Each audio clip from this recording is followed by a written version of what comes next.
오늘 하나님이 주신 말씀은 마태복음 2장 13절에서 15절까지 말씀입니다.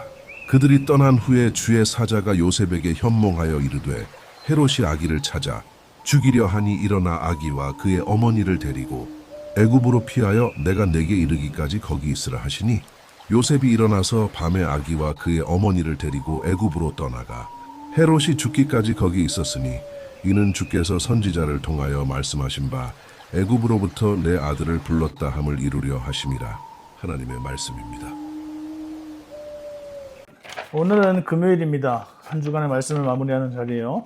이번 주 우리는 족보에 시작해서 임마누엘 동방박사를 지나 오늘 마지막으로 피난의 귀환의 장면 앞에 섰습니다. 마태복음 2장 13절을 보세요. 동방박사들이 떠난 후에 주의 사자가 요셉에게 현명하여 이르되 헤로라 아기를 찾아 죽이려 하니 일어나 아기와 그의 어머니를 데리고 애굽으로 피하라. 방금 전까지 동방박사들의 경배가 있었습니다. 황금, 유황, 몰약을 받으셨어요. 그런데 바로 그 다음 장면이 이것입니다. 도망. 자, 왕으로 오신 분이 피난을 가야 합니다. 하나님의 아들이 난민이 되었습니다. 이 장면 앞에서 당연히 우리는 물음이 생깁니다. 왜 하나님은 이것을 허락하셨을까? 전능하신 분이 왜 피하게 하셨을까? 오늘 마태가 그 답을 줍니다. 그리고 그 답은 우리가 생각하는 것보다 훨씬 깊습니다. 오늘 본문에서 세 장면이 있습니다. 그리고 그 세 장면이 하나의 진리를 향해 수렴합니다. 피난, 학살, 그리고 귀환. 이 세 장면을 따라 가보겠습니다. 13절, 14절을 함께 해보십시오. 천사가 현명해요. 헤롯이 아기를 죽이려 한다. 지금 당장 일어나 피하라. 그러면 요셉이 어떻게 했습니까? 14절을 보세요. 요셉이 일어나 밤에 아기와 그의 어머니를 데리고 애굽으로 떠나가. 밤에 날이 새기를 기다리지 않았습니다. 준비가 될 때까지 기다리지 않았습니다. 이해가 될 때까지 기다리지 않았어요. 사흘 전 우리가 살펴봤던 요셉의 모습을 기억하세요? 마태복음 1장 24절에도 요셉은 잠에서 깨어 즉시 향했습니다. 요셉의 믿음은 이 한 가지로 증명됩니다. 하나님이 말씀하시면 즉각 움직입니다. 여러분, 하나님의 뜻을 알면서 나중에 준비되면, 상황이 되면 이라고 미루는 그 자리가 얼마나 위험한 자리인지 모릅니다. 요셉은 밤에 일어났습니다. 믿음은 즉각성입니다. 우리가 삶 속에서 하나님의 인도를 받지 못하는 이유 중 하나가 알면서도 움직이지 않는 것입니다. 요셉은 이해가 됐기 때문에 움직이는 게 아닙니다. 말씀이 왔기 때문에 움직였습니다. 말씀 앞에서 즉각적인 순종, 그게 믿음입니다. 여러분 15절 한번 볼게요. 이는 주께서 선지자를 통하여 말씀하신 바 애굽으로부터 이 내 아들을 불렀다 함을 이루려 하심이라. 마태는 호세아 11장 1절을 가져옵니다. 그런데 이게 중요합니다. 호세아 11장 1절은 원래 이스라엘에 대한 말씀입니다. 하나님이 이스라엘을 애굽에서 불러내실 때 이스라엘이 하나님의 아들이라고 하신 것입니다. 출애굽기의 그 장면입니다. 그런데 마태가 이 말씀을 예수님께 적용합니다. 이게 무슨 뜻입니까? 예수님은 이스라엘의 이야기를 다시 사시는 겁니다. 구약 전체가 예수님을 예배하고 있습니다. 오늘 본문이 그것을 선명하게 보여줍니다. 호세아의 예언, 예레미야의 예언 모두 예수님을 향하고 있습니다.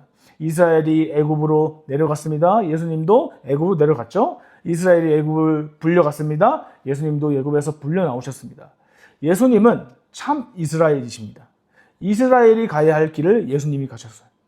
이스라엘이 해야 할 일을 예수님이 하셨습니다. 이스라엘이 실패한 곳에 예수님이 성공하셨습니다. 여러분 생각해 보세요. 이스라엘은 광야에서 40년을 방황하며 실패했습니다. 예수님은 광야에서 40일을 이기셨습니다. 이스라엘은 하나님을 반복적으로 배신했습니다. 예수님은 끝까지 순종하셨어요. 이스라엘이 하지 못한 것을 예수님이 완성하신 겁니다. 바울이 갈라디아서 3장 16절에서 이렇게 말합니다. 이 약속들은 아브라함과 그 자손에게 말씀하신 것이라 여럿이 가리켜 그 자손들이라 하지 아니하시고 오직 한 사람을 가리켜 네 자손이라 하였으니 곧 그리스도라. 이스라엘의 민족 전체 이야기가 결국 한 사람 예수 그리스도를 향해 가고 있습니다. 구약의 모든 이야기는 예수님을 가리키는 이정표입니다. 16절을 볼게요. 헤롯이 박사들에게 속은 줄 알고 심히 노하여 베들레헴과 그 모든 지경 안에 있는 산의 아이를 박사들에게 자세히 알아보긴 그때를 기준하여 2살부터 그 아래로 다 죽이니. 여러분 굉장히 끔찍한 장면이죠. 그 어머니들의 비명이 저는 들리는 것 같습니다. 아무 죄 없는 아이들이 죽임을 당했어요. 2살 아래에 산의 아이들이 모두 어머니들의 울음소리로 베들레헴에 가득 채웠습니다. 마태는 18절에서 에레미야 31장을 가져옵니다. 라헬이 그 자녀를 위하여 애곡하며 크게 통곡하였도다. 그 자녀가 없어졌음이로다. 이 말씀은 원래 바벨론 포로 시대의 말씀입니다. 이스라엘 이방 땅으로 끌려갈 때 라마에서 울부짖는 소리가 들렸습니다. 이스라엘 백성들이 끌려갈 때 흘린 눈물입니다. 이 슬픔이 베들레헴에 다시 울려 퍼지고 있습니다. 여기서 우리는 중요한 사실을 보게 됩니다. 하나님의 계획은 고통을 우회하지 않습니다. 고통을 통과합니다.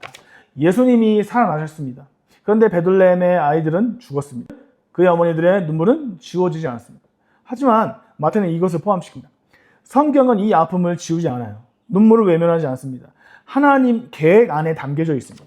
이 하나님은 이 고통을 못 본 척 넘어가지 않으셨습니다. 오히려 선지자의 입을 통해 미리 말씀하셨어요. 그 눈물도 하나님이 알고 계셨습니다. 이 고통도 하나님 이야기 안에 있다고 말하는 것입니다.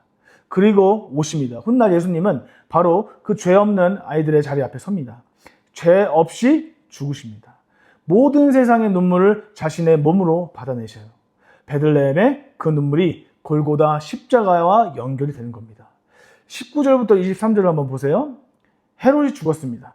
그 강력했던 권력자가 결국 사라졌어요. 역사의 모든 헤롯이 결국 사라집니다. 그러나 예수님은 살아계셨습니다. 천사가 다시 요셉에게 나타납니다. 이스라엘로 돌아가라. 요셉은 다시 일어났습니다. 나사렛으로 갔어요. 23절은 이렇게 얘기합니다. 나사렛이라 동네에서 사니 이는 선지자로 하신 말씀에 나사렛 사람이라 칭하리라 하심을 이루려 하심이라. 피난, 귀환, 정착. 이것이 단순한 지리적 이동이 아닙니다. 헤롯의 계략도 이집트의 피난도 나사렛의 정착도 모두 하나님의 설계 안에 있었습니다. 하나님은 이 모든 경로를 설계하셨습니다. 이 모든 것이 결코 우연이 아닙니다. 하나님 계획 안에서 움직이고 있었습니다. 헤롯은 예수님을 죽이려 했습니다. 이 세상에서 가장 강력한 군사력과 권력으로 아기 예수를 지우려 했습니다. 세상에서 가장 강력한 권력자가 움직였습니다. 그런데 아기 예수님은 살아남았어요. 하나님의 뜻은 세상 어떤 권세도 막을 수 없습니다. 시편 33편 11절은 이렇게 말합니다. 여호와의 계획은 다 영원히 서고 그의 생각은 대대로 이르리로다. 아멘. 헤롯의 계획은 사라졌습니다. 하나님의 계획은 남았어요. 이 순간도 그렇습니다. 지금 우리를 무너뜨리려는 것은 결국 사라집니다. 그러나 하나님의 계획은 영원히 삽니다.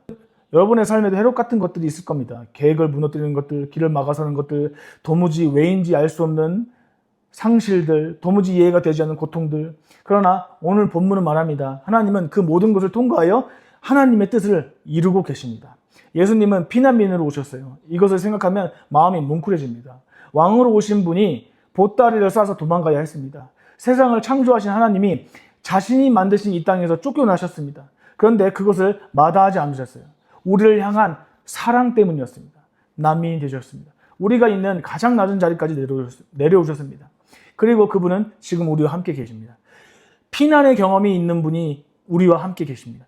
고통의 자리를 지나보신 분이 우리 곁에 계십니다. 피난의 자리에서 이해되지 않는 그 자리에서도 임마누엘, 그분이 하나님이 함께 하십니다. 피난도 고통도 이해되지 않는 상황도 그분 손 안에 있습니다. 하나님의 계획은 반드시 완성됩니다. 기도할게요. 하나님 아버지, 오늘 말씀을 통해 고백합니다. 우리의 눈에 보이는 혼란과 고통 속에서 하나님의 계획은 멈추지 않습니다. 예수님처럼 우리도 피난의 자리를 지나갈 때 주님이 함께 하심을 믿고 그 모든 것을 결국 예수 그리스도 안에서 완성되고 있음을 신뢰하게 하옵소서. 예수님의 이름으로 기도합니다. 아멘.